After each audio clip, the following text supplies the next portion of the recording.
semillas, y algunas de ellas cayeron en tierra fértil. Me pregunto yo, ¿dónde cayeron las semillas de la República Dominicana?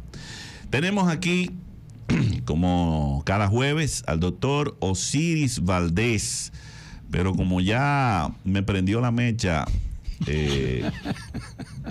vamos a hablar de muchas otras cosas, de algo que me incomoda y que no queremos hablar de eso, que es la terrible calidad del profesional de la medicina moderno.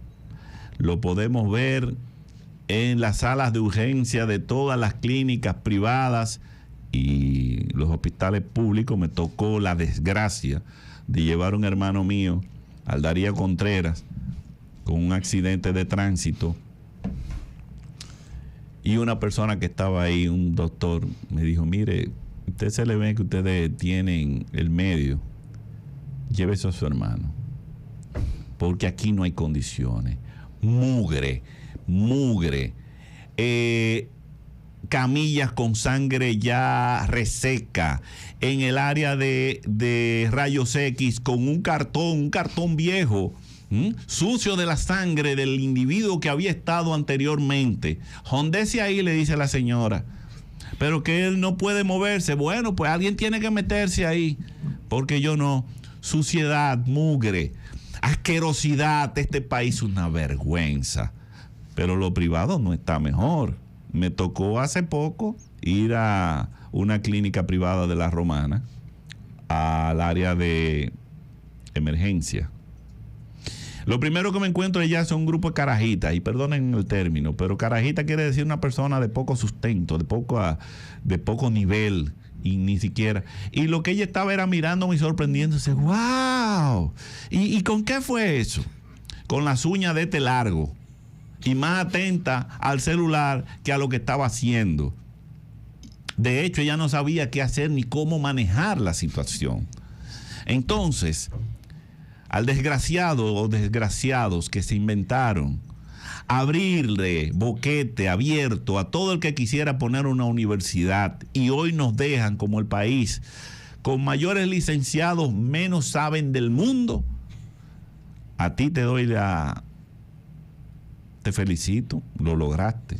Nos hiciste una letrina de país. No sé quién fue ni quiénes fueron, pero a ustedes que en el 82 al 86 ingeniaron esta estupidez, a ustedes lo que impiden que se elimine a una persona o que se le cancele porque la persona no tiene la capacidad para pasar al segundo nivel o al siguiente nivel, porque aquí eso políticamente es incorrecto, porque son votos que se caen. A ustedes los felicito, lo lograron, tienen una porquería de país a nivel profesional. Pero bien, después de sacar la pus y el curetaje, bienvenido, doctor Osiris Valdés. Vamos a hablar de cosas serias ahora. Muchas gracias, José María.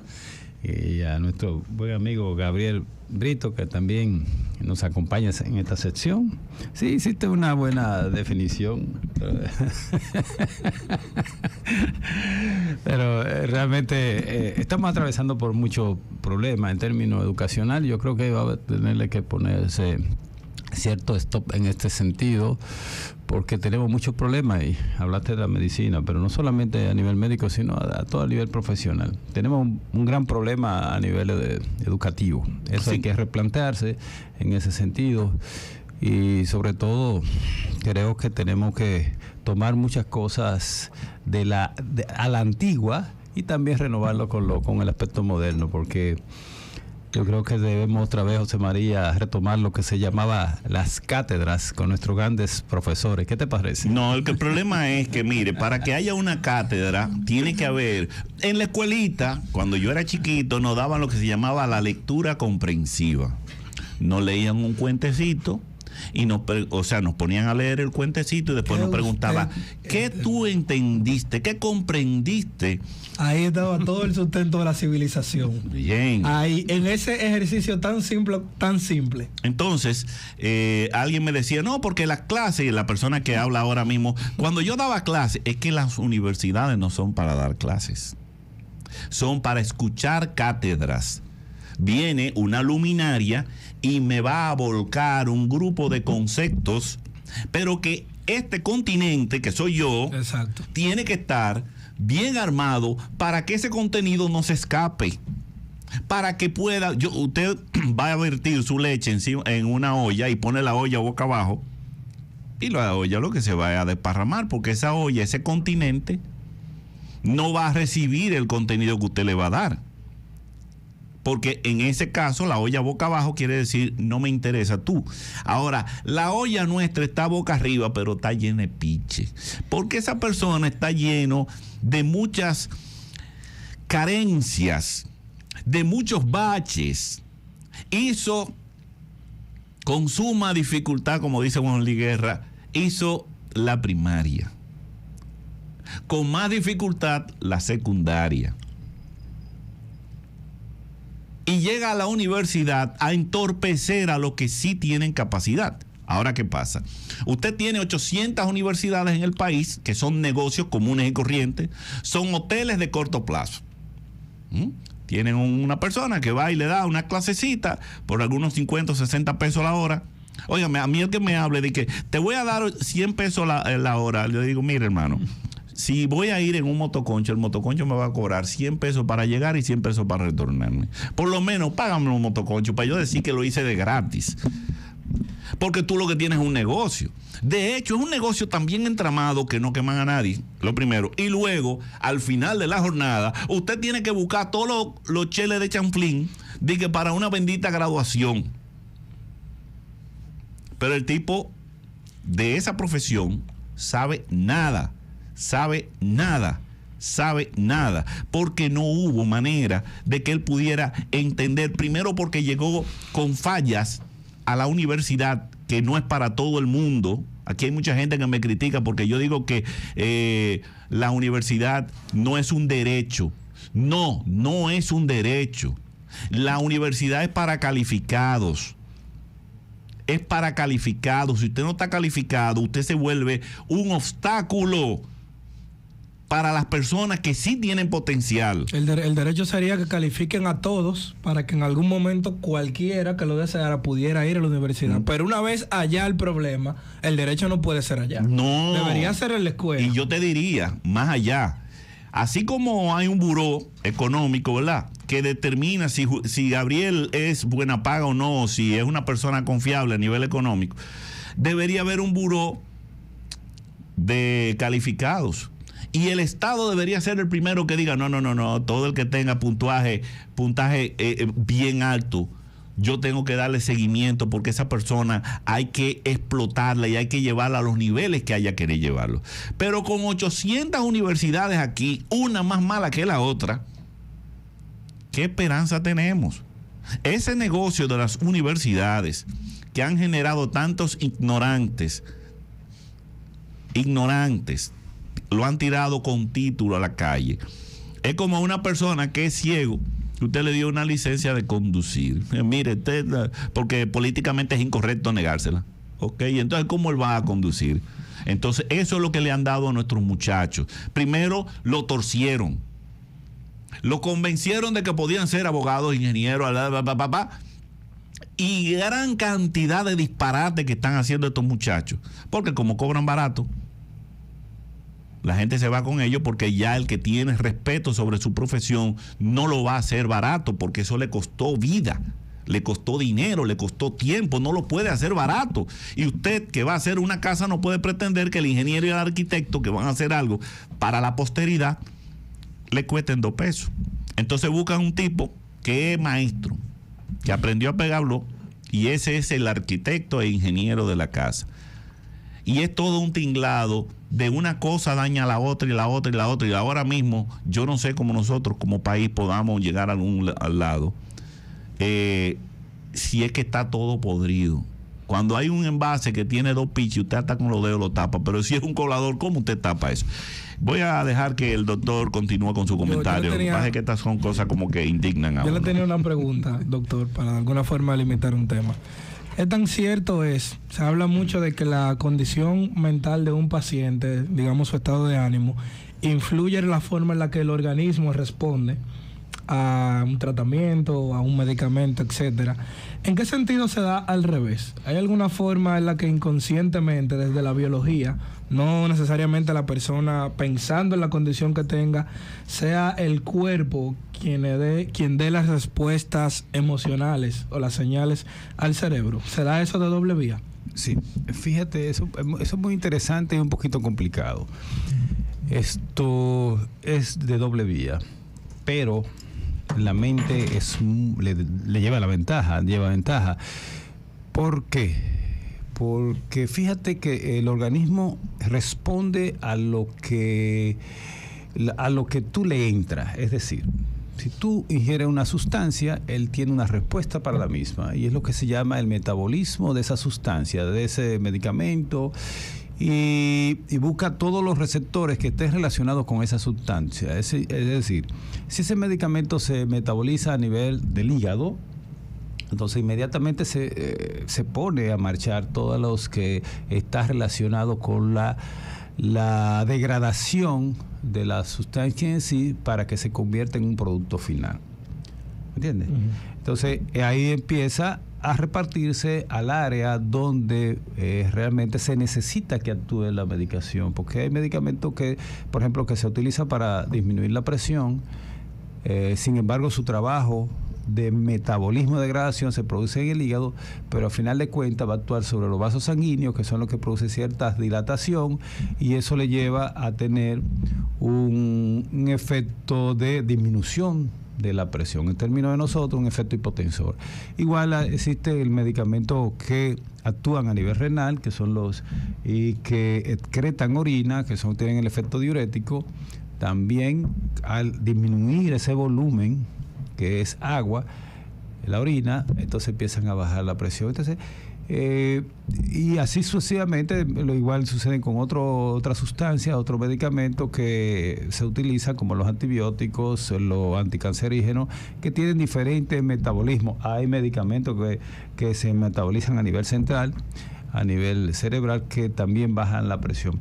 Pero hay una parte, cuando tú tienes resistencia a nivel emocional, a nivel mental, puede bloquear muchas acciones de la medicación. Es decir, si tú tienes una predisposición sobre esa sustancia, ya tiene un gran problema en cuanto al metabolismo. Hay una fuerza resistente bastante importante que no lo deja actuar de manera como nosotros quisiéramos, y que bloquea totalmente. Los problemas emocionales, los problemas internos, los problemas alrededor medioambientales son situaciones bastante importantes que uno como médico tiene que saber y tiene que investigar. Muchas veces el entorno familiar o el mismo paciente se lo oculta, pero el médico tiene que tener la sagacidad de darse cuenta que alrededor de esa persona existen múltiples problemas y que hay algo que le está molestando y que le impide el adecuado efecto de esa sustancia. Y eso no solamente en términos de medicación de tipo cardiológico, sino para todos los medicamentos. Y eso hay que tomarlo muy, muy, muy en cuenta. Por el contrario, cuando tú tienes esa predisposición lo podríamos traducir en fe. Si tienes esa fe y ese deseo de y confía bastante en ese medicamento, igual como la confianza en ese médico, eso va viento en popa. La situación ya se convierte en una situación favorable, con un ambiente agradable, que su efecto se potencializa. Fíjate qué tan importante es eso. De manera que, y hay muchas cosas que uno tiene que tener en cuenta. Por eso uno debe crear ese ambiente de paz, ese ambiente de confianza, ese ambiente de fe, para que las cosas salgan mejor y vamos a tener un efecto positivo.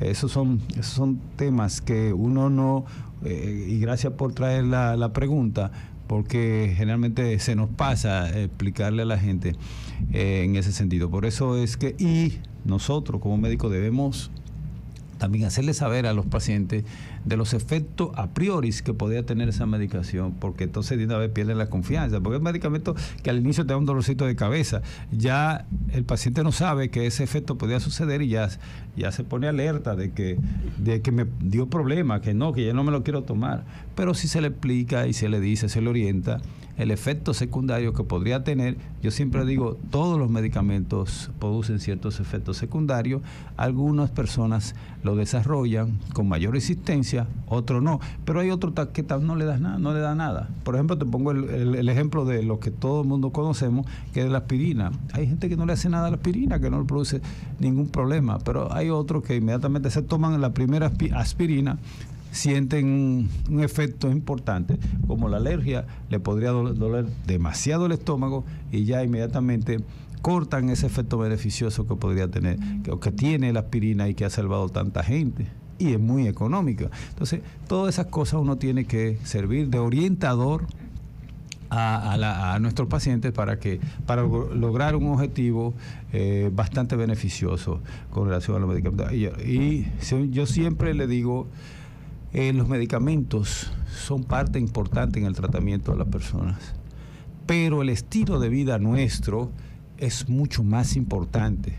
Nosotros nos enfermamos por el estilo de vida que llevamos. Si analizamos cada uno de nosotros, vemos cómo llevamos la vida y tenemos que cambiarla. Cómo llevamos nuestro comportamiento, cómo le quitamos hora al sueño, cómo el consumo de los alimentos, el tipo de los alimentos, todas esas situaciones, como nuestra personalidad. Y a ese estilo de vida, sumándole algo que hablábamos en días pasados de la fake news, que estaríamos hablando de un nuevo foco de producir ese estrés que tiene impacto sobre la salud, que ni siquiera viene de la alimentación o del trabajo, sino del daño que representa en que una persona que no es consciente de cómo funciona el mundo digital tenga un teléfono en la mano. Por ejemplo, cuando uno se da cuenta, personas de cierta edad que tienen acceso a redes sociales, se da cuenta de los niveles de estrés porque no entienden que la información que se maneja ahí no tiene la categoría del gran relato de como, por ejemplo, algo que uno veía en la televisión antes, que pasaba por una serie de filtros, esos filtros tenían relevancia, esos filtros tenían decoro. Y además de eso, ese filtro tenía una especie de legitimidad de que alguien había verificado de alguna forma esa información y por eso entendía que era viable para presentarla por la televisión. Pero ahora esta democracia sobre la información hace que yo me pueda inventar una emergencia nacional desde aquí. Sí. Pero inmediatamente, por ejemplo, las personas de mi generación saben con facilidad cómo distinguir una noticia falsa de otra, pero las personas de más edad no. Y empiezan a reenviar audio por WhatsApp y no se da cuenta que en el mundo de mucha gente se está acabando y no está pasando absolutamente nada. Eso ha afectado a todos. Ustedes hablaban del elemento educacional hace un momento. Y fíjate, conoce el efecto copy-paste. O sea, sin ningún tipo de análisis, yo agarro, me pusieron un trabajo a desarrollar y yo lo que hago es copiar y ahí armo un trabajo, armo una tesis. Inclusive la inteligencia artificial hoy en día te ayuda a construir todo un sistema y tú no analizas nada, no usas tu cerebro. Es muy probable que lleguemos a, dentro de quizá a corto o largo plazo, también una enfermedad ligada a este problema, porque no hay o a un hipodesarrollo cerebral. Óyeme. Sí. Que también es una enfermedad que está agregada al problema cerebral, producto de una situación que se dice que forma parte del desarrollo mundial, pero sin embargo deja su proceso totalmente negativo. Y en eso se traduce en términos de enfermedades. Yo creo que José María atinó en el punto de eso. Es que todo es el público al que era creado. Hay herramientas que no deberían tener el potencial de estar abiertas, porque el impacto que generan así, él empezó incluso hablando de las plantas nucleares. Todos los países no pueden tener una planta nuclear, porque la sencilla actitud sobre el conocimiento y los procesos que tiene una cultura delimita que pueda tener una planta nuclear. Y eso ha pasado en términos de la información. Tenemos planta nuclear en todos los países. Las noticias virales llegan a cualquier lugar, incluso donde no hay ningún tipo de antecedente educativo, pero sí llega el progreso. Pero el progreso es un teléfono. Entonces, como no hay una regulación sobre el tema de nada que tenga que ver con la información, absolutamente genera los efectos contrarios a lo que se propuso. Es que estamos totalmente de acuerdo. No todos podemos manejar ciertas informaciones, ni tampoco podemos ocupar el lugar. Oye, yo no puedo estar en la NASA. Sí. Bueno, tenemos una llamadita. Buenos días. ¿Con quién conversamos? Buenos días, adelante. No escuchamos. Sí, buenos días. ¿Puede transferirme al área de oficina? Bueno, es que es una llamadita. Mira, hablando de cosas evolutivas, y ustedes hablaban de la inteligencia artificial, y me llega a la mente, digo, bueno, quizá papá Dios, viendo la imbecilidad del hombre, mandó ese dato. Miren, vayan creándose una inteligencia artificial ahí, porque dentro de poco todos estos idiotas, ellos no van a tener capacidad ni siquiera de conducirse ellos mismos. Entonces, ¿será que nos manejen la máquina? Porque ya nosotros perdimos el quicio, perdimos los estribos. Es probable. Es probable, porque mire, realmente la inteligencia artificial va rápido. Bueno, señores, hemos tenido, gracias al doctor Osiris Bardíez, a mi amigo Gabriel Brito, Jenis, al equipo formidable de la revista y de Radio Ven. Gracias a ustedes por permitirnos su atención. Esperamos no haberle cargado de mucho estrés en el día de hoy. Todo marcha como debe, créalo. Papá Dios lo tiene así. Así que tengan muy buen día y muy buen fin de semana, pues yo me voy hasta el lunes.